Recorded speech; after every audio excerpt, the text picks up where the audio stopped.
Welcome to the STARS program, seniors taking active roles in society. And now, here's your host, ANITA FINLEY. So now we're going to go right out to Las Vegas, Nevada. And that's where Roberta Hladek, who is the co-founder of Energetic Matrix Church of Consciousness, is. And we're going to talk to her. Good morning. Good morning. How are you? It's good morning for her and good afternoon for us. Well, yeah, that's right. You know, Roberta, there's so much going on in the world now, and I just need to have some advice from you. How do we handle all this, I'd call it confusion or noise? Yeah, that's for sure. Well,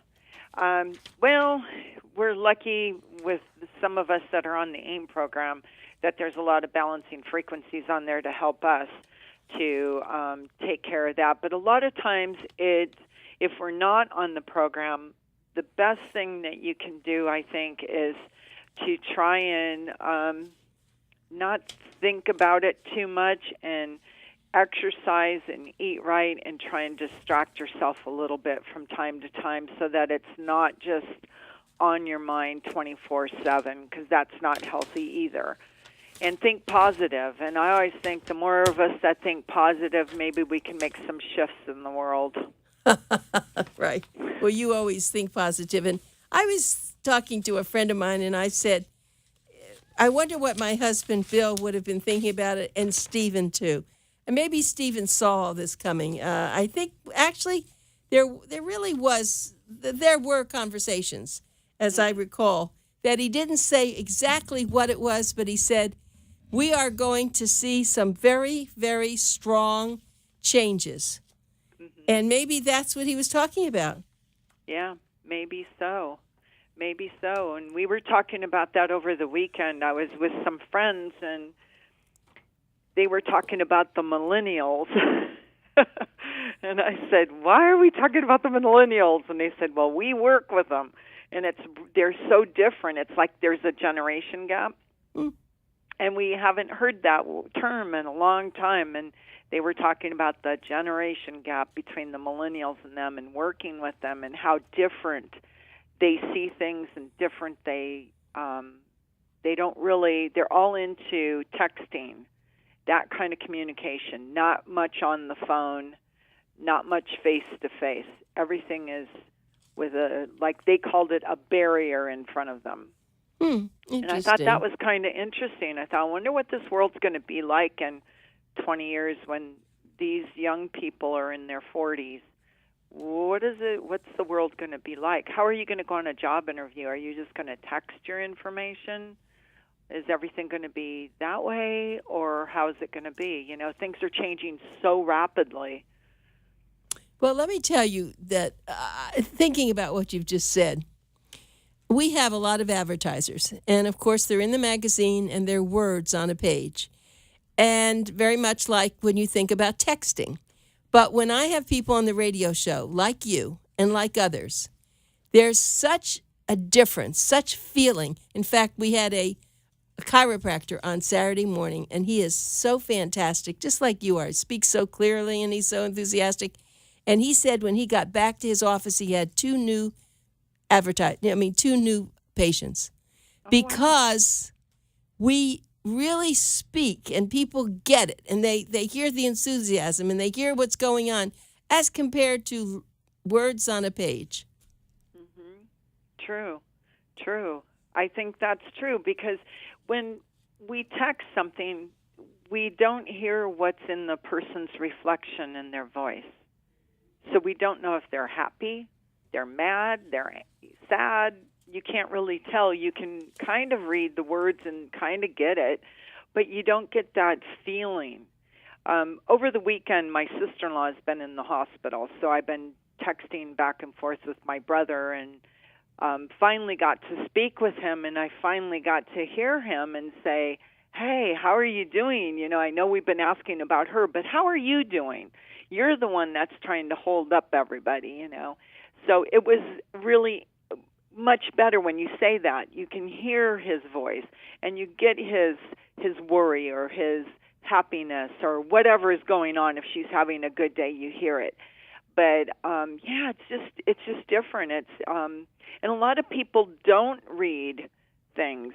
We were out in Palm Springs area, and it's a resort sort of community, I guess you would say. A lot of retired people are out there, and they read and they converse. And when you go into restaurants, you don't see them on phones. Huh. I was observing that. I was looking around, and I told my boyfriend, I go, hey, check it out. Nobody's on a phone in here. Whereas if you go to some of the other, like the more trendy restaurants or maybe some of the chain restaurants, you'll see a lot of younger people in there, and everybody's on their phones. They're at a table, and they're all sitting there, and everybody's on their phones. And I thought, why are they on their phones? Why don't they just talk? They're all out to dinner or lunch or whatever together. Why do it if you're going to be on your phone, to me anyway? Right. That's true. And then now you see the kids following suit. You talked about the millennials. What do you call the little ones? I know, and they know how to use those phones better than I do. My little nieces, I have a 4-year-old, and she grabs my phone and she can tell me all sorts of stuff. No kidding. Yeah, she's great at it. She knows where the pictures are. She knows everything.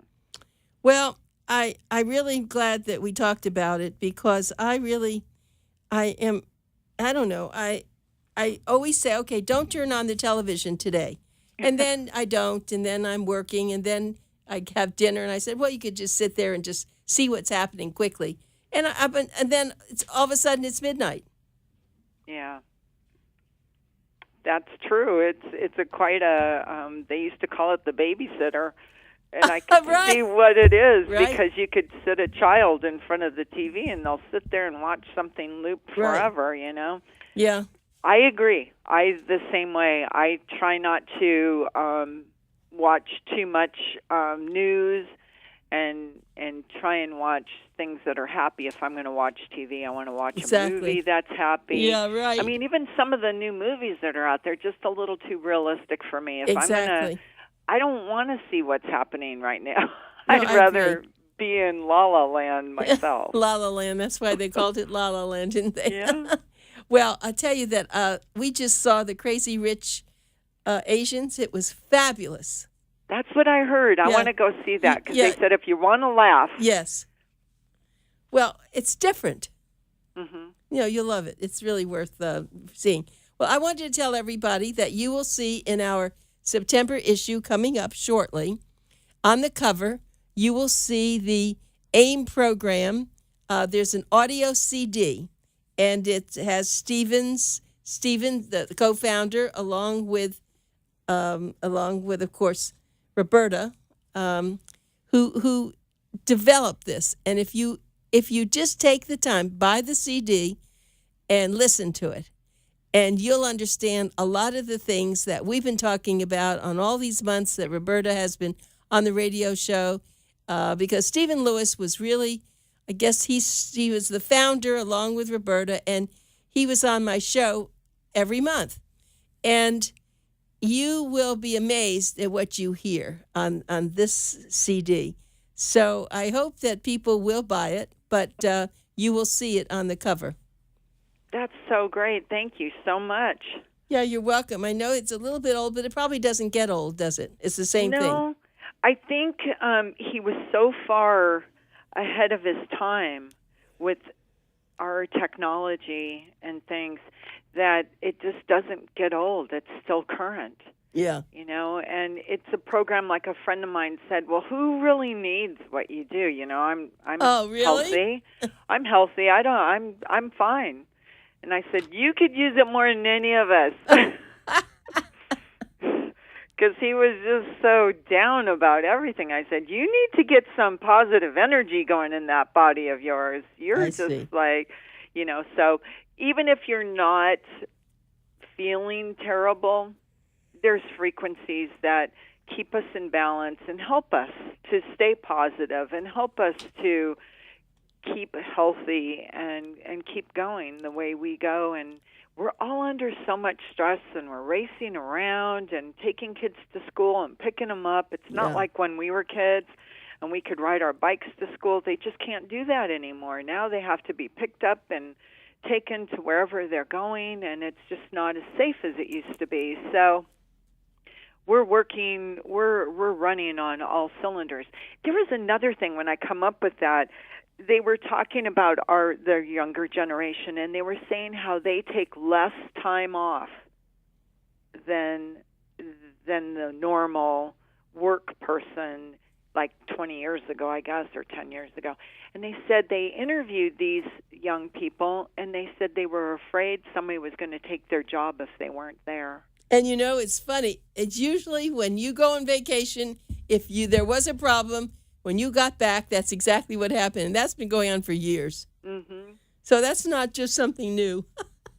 Well, it seems to me, because I don't remember ever taking a vacation or a day off and thinking somebody was going to jump in and take my job. But after 2 or 3 weeks, what happens is changes are made. Different things happen. And so that's kind of funny that I'll tell you, it has nothing to do with this, but I was vice president of a hearing aid company, and the new HR director, who was not a very nice person, I guess I wasn't there when this all happened, but my assistant, who had an office right next to mine with a window, and this HR person did not have a window. When my assistant left for vacation, she came back, and the HR person moved her into her place, and she moved with a window.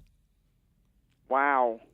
So I just thought about that when you said that, because that's when people have an evil streak, or whatever you want to call it, mean streak, they do things when you're not there. Yeah, that's true. I think that is true. But that's okay. We don't want to go there. We want to go with positive things. So sure. Let's just talk about people now who, in other words, I just had my last guest, as a matter of fact, has been struggling with cancer.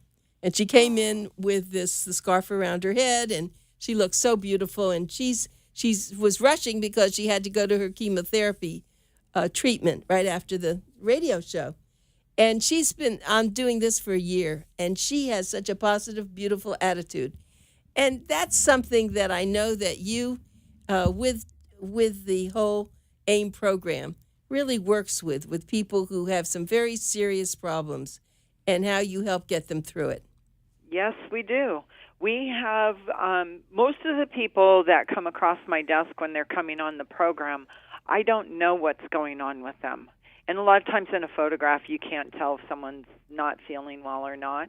Sometimes you can, but there's so many balancing frequencies to help us get through some of these stresses and these difficult situations that we're in. And even if we sometimes we don't come out on the other side. Sometimes we transition. And even though that's happened, we feel that we have made a change in that person's way and made it easier. And I know that's kind of not the way you want to hear it. You want to hear that everybody survives, but we have to be realistic that some people do and some people don't. And those that do survive, they do tell me that it made such a difference in helping them get through that. Chemo is really difficult on a lot of people. Some people seem to go through it and not have as adverse reactions to it, and then others have a really difficult time. But that's like with anything. Our bodies are all different, so just depending on how we move through it. But we have balancing frequencies on there that do help. Even when you're having a difficult time going through it, it really does help. Well, that's, of course, the first way that I met Stephen was the book he wrote. Mm-hmm. And it was the story of someone who had just given up. They were told that they had 3 weeks to live with cancer, and nothing would do, but that she went and found where your center was. And I'm sure you remember this whole story. Yes. And she followed the path and everything that he worked with. I guess you all just jumped in to help her, and she was cured. Now, is that still true? Very true. There's a lot of people that have had really great things happen. Even with, like we've talked before about our autism kids, Yeah. and how great they do, and the adults too that have autism. Down syndrome participants have done really, really well, along with people with other difficult and hard things to get past: cancer, diabetes, heart disease, blood pressure. It seems to help on a variety of levels with a lot of people. So it's a wonderful thing that Stephen had come up with. Well, let me ask you, so yourself, now, is there anything special that you do every day when you get up or before you go to bed, or tell me what your life is like, because you're a perfect example of, living proof. Well, thank you, but I try. I really do try. I try at night before I go to bed. I try and go through my day and see if there's anything that I would have done differently. Like maybe I would have spoken to someone and maybe the words didn't come out right, or maybe I wished I would have said something different or more, that kind of thing. And then I try and reverse it in my mind and go, okay, well, let's do it over again, like I'm in a movie. Let's do a second take, and let's repeat that performance, but change the way I want to speak or what I want to say. And I try to do that to make the day then positive, and then I go to sleep. And when I wake up in the morning, I do pretty much probably what anybody else does, your normal morning stuff. I meditate a little bit to try and center myself for the day. And sometimes, you wake up and you're kind of on the wrong side of the bed. Maybe you had a bad dream or whatever. You don't remember. But you wake up and you're kind of cranky. And those happen to me too. And sometimes when that happens, I just sit myself down for a few minutes and just stop and try not to think about anything and erase that and start my day over and be on a positive note. And that does help if you can remember to do that. Then you'll go to work and you won't be in your cranky mood. Yeah, that's a good idea. And I always look up after you, Anita, told me to look up. Look up. I look up. I've had You'd be amazed what you see up there. I know that. It's beautiful. And if that doesn't change your mind on the way things are, nothing will. Thank you. That's so true. When you see those gorgeous clouds, and of course there in Las Vegas, you have beautiful, beautiful skies and sunsets, right? Yes, we do. Yeah. Do you have as beautiful sunrises as you do sunsets? We do. They're beautiful. They come across the Red Rock Mountains, and they have a nice orange glow to them. They're really pretty. Yeah. Well, people, it's funny. How many people don't look up? They look down as they walk. They look down. And I always try to look up and see what's up there. And it is, I don't know why that happened, but it is important for people to do that. But let's keep moving on with this. And you had talked about the children and people too. Children grow up, and then there are people with all these ailments, and especially, people who have, whether it's Down syndrome or something like that, that they're discounted. They really are. They're not helped, but that's something that you're doing with autism and that, aren't you? We are, and that's something that was really near and dear to Stephen and I when we put together the Autism Scholarship Program, which is a free program. And then we also encourage the guardian or the parent, one of the parents or both, to go on the program too, so that they understand what's going on with the child or the adult. We have several adults with autism that are on the program as well, and they're doing fabulous, and they feel it. And it's not a quick fix. It's not like you go on the program and in 2 days you're feeling perfect. That's not the case. It's an ongoing process. And it's clearing out all of those cobwebs and all that baggage. Because it's like we're coming up on the holidays in a few months, and what's the first thing everybody sits down to dinner? They all start talking about what their ailments are and how sick they've been, and Uncle Joe had this, and Aunt Sarah had that. And, I sit down at the table and I go, I don't have any hereditary frequencies with most of my family. Now, there's a couple of them that don't believe in what I do, and that's okay. But 3/4 of them do believe in it, and they all think that, they are feeling way better. And so we try not to talk about ailments at the dinner table anymore. Right. That is true, and I that's really a shame in a way that people, that's all they can think about. But people, now a lot of my friends laugh about it, but it is amazing how when I used to talk to friends, we talked about tennis and different kinds of things, and now I say, well, are you feeling okay? Oh boy, does that open up a whole swarm of things. And it's been a joke that everyone has doctor's appointments and they go every day, or they go this, or they find that. But I don't have that happen, and I really dread having to go to the doctor if they say, well, you should come in for this exam or that exam, and it's like my car. When I take my car in, maybe it just has one or two little things, and when I want to leave, they've got 10 things they say I should take care of. And I say, I didn't come in for that. Yeah, I understand. And if you keep going, it's, I agree. My mom is 90, and she reads Boomer Times, and she absolutely loves it. Oh, thank you. She just thinks it's just amazing. But she's a perfect example of a person that's been on the program since she used to work with Steve and I. And she's been on it for probably 30 years. Yeah? Oh, my goodness. Since before we had AIM, she was on it. And AIM, this is our 20th year. Our anniversary is this year. Oh. But she's been doing fabulous. And she only takes, vitamins, basically. Wow. And the doctor keeps telling her blood pressure's perfect, her this is that, and so she's, she swims for an hour every day. She walks over. She's pretty energetic, I'll say. And I see her sister, who is 5 years younger than her, or 4 years younger than her, and no comparison. Just none at all. But so she has you as a daughter, too, which helps. Well, thank you. I think it's the anti-aging frequencies, too, that we have on there, because we all want to look great on the inside and the outside. Right. So that helps us, too.